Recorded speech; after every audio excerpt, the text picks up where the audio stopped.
जय जय शंकर हर हर शंकर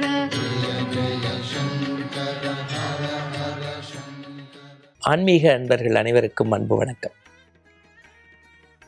பெரியவருடைய சிறப்பை கவியரசு கண்ணதாசன் சொல்லி கேட்க வேண்டும், வார்த்தை சித்தர் வளம்புரியார் சொல்லி கேட்க வேண்டும், கவிஞர் வாலி சொல்லி கேட்க வேண்டும். அந்த காமாட்சி மைந்தனை பற்றி, காருண்ய மூர்த்தியை பற்றி அனைத்தையும் பிடிந்த பிறகும் ஞானத்தோடும் சத்தோடும் இருக்கும் ஞானப்பழம், உலகையே வழிநடத்தக்கூடிய விழிகளை தாங்கி இருக்கக்கூடிய மகா பெரிய சுவாமிகளுடைய அந்த குரு பாத வலிமை பற்றி இன்னைக்கு சிந்திக்க போகிறோம். நீங்கள் ஒரு நிமிஷம் அப்படி கண்ணை மூடி தரிசனம் டிஜிட்டலில் பெரியவருடைய உருவத்தை நினச்சி பாருங்களேன். பெரியவருடைய உருவத்தை, சிவந்த திருமேனி, நெற்றி நிறைய திருநீர், ஒளிரும் குங்குமம், ஒரு இளஞ்சிவப்பான காவி உடை, ஒரு ஒரு ஒரு ஒரு ஒரு டிபிக்கல் கலராக இருக்கும் அந்த காவி. கல்லு முள்ளு காடு மலை மேடு என்று நடந்து நடந்து நடந்து நடந்து உலகம் உய்ய தேய்ந்த பாதம், தர்மம் தலைக்க அதர்மம் அழிய, அறம் செழிக்க பாவம் நீங்க, வேதம் தலைக்க அத்வைத்தம் பரப்ப, ஆன்மீகம் செழிக்க, சனாதன தர்மத்தின்படி சமதர்ம சமுதாயம் நிலைபெற நடந்த பாதார விந்தங்களில் பவனி வந்த ஞானகுரு நம்முடைய மகா பெரிய சுவாமிகள். பண்டரிபுரத்தில் முகாம் இருக்கார். உங்களுக்கு தெரியும், பண்டரிபுரம்னாலே உங்கள் கண்ணுக்கு வர்றது புண்டரிகன். கடவுள் கிருஷ்ணனே வந்தபோது கூட இல்லை எங்கள் அம்மா அப்பாவுக்கு தான் நான் பணிவிடை செய்வேன், அவள் உடல் பாதிக்கப்பட்டவான்னு சொல்லி தாய் தந்தை தான் தெய்வம்னு கொண்டாடப்பட்ட இடம் பண்டரிபுரம். அந்த பண்டரிபுரத்தில் முகாமிட்டிருக்கா பெரியவா. பெரியவா மேலே பக்தி கொண்ட ஒரு தமிழ் அன்பர் அங்கே ஒரு பெரிய சுகர் ஃபேக்ட்ரி வச்சுருக்கார். பெரியவாளை வந்து சேவிச்சார். பெரியவா கொஞ்ச நாள் அங்கே இருக்க போகிறாருங்கிறத தெரிஞ்சு ஒரு விண்ணப்பம் வச்சார். பெரியவா, என்னுடைய சுகர் ஃபேக்ட்ரியில் சில பேருக்கு வேலை வாய்ப்பெல்லாம் இருக்குது, உலகம் முழுக்க நடந்து இந்த உலகத்தையே அடக்கக்கூடிய பரம்பொருளாகிய தங்களுடைய பாதார விந்தம் என்னுடைய ஃபேக்ட்ரியில் பட்டால் ரொம்ப சிறப்பு. நான் ஒரு புது கார் வச்சுருக்கேன், ரொம்ப ஆச்சாரமானது, அமுச்சு வைக்கிறேன், அதில் கூட நீங்கள் பெரியவா வரலாம் உத்தரவு. பெரியவா அப்படி ஒரு ஒரு ஒரு அப்படி ஒரு மல்லிகை மலர்ந்தா, ஒரு அரும்பு மலர்ந்தா எவ்வளவு ஒரு சின்ன அப்படி விரியும் போது ஒரு வாசமும் ஒரு மகிழ்ச்சியும் வரும்ல, அது மாதிரி ஒரு சின்ன பொன்முறுவல். ஆகட்டும் இல்லை பெரியவா, வண்டி எப்போ அனுப்பலான்னு ஒன்று தெரியுமோ? நான் 13 வயசில் பீடத்துக்கு வந்தபோது ஒரு சங்கல்பம் பண்ணிட்டேன்.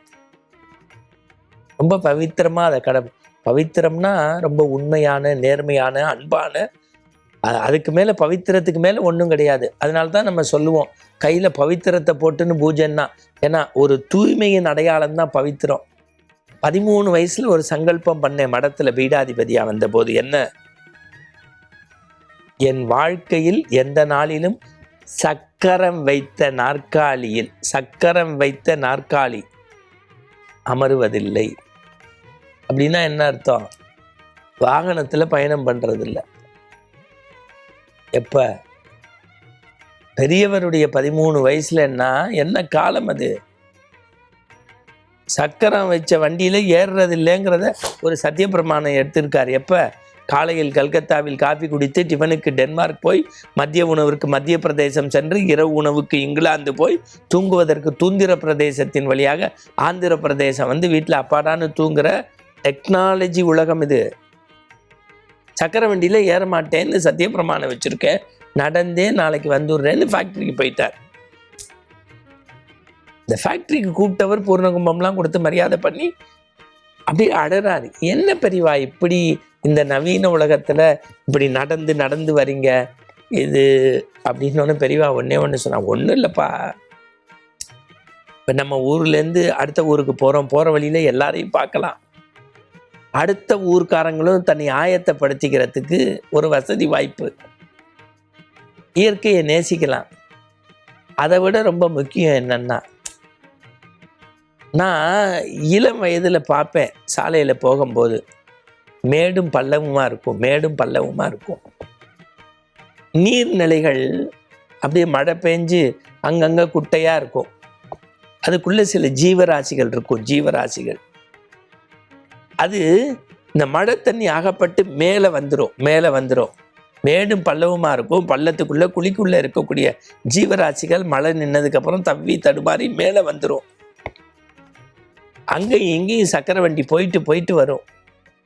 இப்போ நானே அந்த மாதிரி ஒரு ஊர்லேருந்து இன்னொரு ஊருக்கு போகிறேன். மழை பெஞ்சிருக்கு, எய்த்தாப்பில் மேலே வந்துருச்சு. சில பூச்சி பொட்டெல்லாம் ஜீவ இம்சை. இந்த சக்கரம் போயிடுத்துனா அதோடைய உயிர் போயிடும். நான் ஒரு பீடத்துக்கு வந்து காவி உடுத்தி கமண்டலை ஏந்தி கையில் தண்டம் எடுத்துட்டேன். என்னால் எந்த ஜீவ இம்சைக்கும் நான் ஆளாகக்கூடாதுன்னு 13 வயசில் எடுத்தேன். நண்பர்களே, இன்றைக்கு சொல்கின்றேன், ஊடக வரைபடத்தில் கடைசி வரை நடந்தே பயணப்பட்ட ஒரே ஞானி மகா பெரிய சுவாமிகள் தான். வேற எல்லாரும் வாகனம் பயன்படுத்தினாங்க. தொடக்க காலத்தில் மேனால தூக்கின்னு போனாங்க. அதையும் சில வருடங்கள்லேயே ஸ்டாப் பண்ணிட்டாரு. 80 வயதுக்கு மேலே நடக்க தடுமாறிய போது ரிக்ஷா வண்டி இருக்கு பாருங்க, அதை ஓட்டுறதில்ல, ஒருத்தர் தள்ளிண்டே போவார். சின்ன ஒத்த சக்கரம் ரிக்ஷா வண்டி, அதில் ஒரு கம்பி இருக்கும், அதை பிடிச்சிக்கிட்டே தான் நடந்தார். அதுவும் கீழே பார்த்துக்கிட்டே தான் போவார். யாருக்கும் இம்சை தரக்கூடாதுன்னு.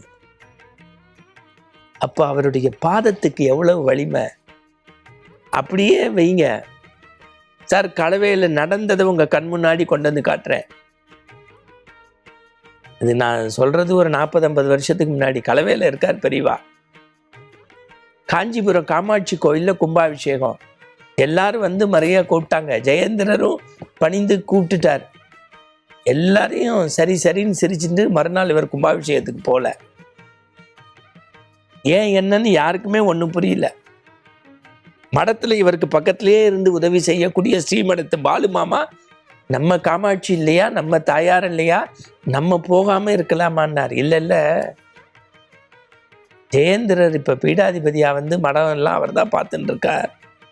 ரொம்ப ராசியான கரங்கள், அவர் ஜாம்னு நடத்தட்டும் அப்படின்னு சொல்லிட்டு அவர் பேசாமல் உள்ளே போயிட்டார். எப்படி பாருங்க, அடுத்தவர்களுக்கு வழிவிட்ட பீடாதிபதி. அது மட்டும் இல்லை, கும்பாபிஷேகம் முடிஞ்ச மறுநாள் சாயந்தரம் 4:30 மணிக்கு எல்லாம் நல்லபடியாக முடிஞ்சிருச்சுன்னு தெரிஞ்சோன்னே கலவையிலேருந்து விடு நடக்க ஆரம்பித்தார். மறுநாள் சாயந்தரம் சரியா 4 மணிக்கு மணி அடித்த மாதிரி காமாட்சி கோயிலுக்கு வந்தார். சுவாமியை போய் பார்க்குறார். மலர் அலங்காரம், வஸ்திரம் எல்லாத்தையும் அந்த அழகு திருமேனி தாயை ஒரு பசுவை கன்று பார்ப்பது போல பார்த்து ஆராதனை செய்து பின்னாடியே நீங்கள் காமாட்சி சன்னதிக்கு பின்னாடியே வந்தால் ஆச்சாரியர் ஆதிசங்கரர் பகவத் பாதாவினுடைய சன்னதி இருக்கு. படுத்துட்டார் சார், மறந்துடாதீங்க. அந்த பாலு மாமா 2 பழத்துண்டு 1/2 டம்ளர் பால். 90 வயசு. கலவையிலேருந்து காஞ்சிபுரம் வர்றது சாதாரணமா? ஒன்றும் செய்யலை. அப்படியே நிசப்தமாக இரவு ஊரே உறங்கினது. பெரியவா வந்தது எல்லாருக்கும் சந்தோஷம். முத நாள் ஜெயேந்திரரை போய் இதை பண்ண சொல்லிட்டாரு. நடந்தே வந்துட்டார். அதிகாலையில் 3 மணிக்கு எந்திரிச்சார் சார். போய் குளிச்சார். நீங்கள் நம்ப மாட்டீங்க, 90 வயசில் உடம்பு முழுக்க அப்படியே இரத்தச்சுவடு மாதிரி சிவப்பு ஸ்கார். காமாட்சி கோயிலை சுற்றி ஒரு அங்க பிரதர்ஷனம். 90 வயசில். எனக்கு தெரிஞ்சு முதலும் முடிவும் அவர் தான், வேற யாரும் அங்கே பண்ணதில்லை. காமாட்சி கோவிலுக்கு அங்க பிரதர்ஷனம் பண்ணிட்டு அன்னைக்கு சாயந்தரமே நடந்து கலவைக்கு போயிட்டார். உண்மையிலேயே அது வெறும் பாதமா? ஈஸ்வரனுடைய பாதம் அல்லவா? சாட்சாத் சர்வேஸ்வரனுடைய சொரூபி அல்லவா? அவர்தானே சந்திர மௌலீஸ்வரர். அவர் நடப்பதும் அங்க பிரதர்சனம் செய்வதும் அவருடைய பாதார விந்தங்களால் பலருடைய வாழ்க்கை இந்த மண்ணுலகில் தலைக்கச் செய்ததும் பெரியவாருக்கு நிகர் பெரியவார் தான். ஜெய் சங்கரா. மீண்டும் இது போன்ற பாத தரிசனம், பாவ விமோச்சனம் நாளை தரிசனம் டிஜிட்டலில் பார்க்கலாம், கேட்கலாம், ரசிக்கலாம். சங்கர ஹர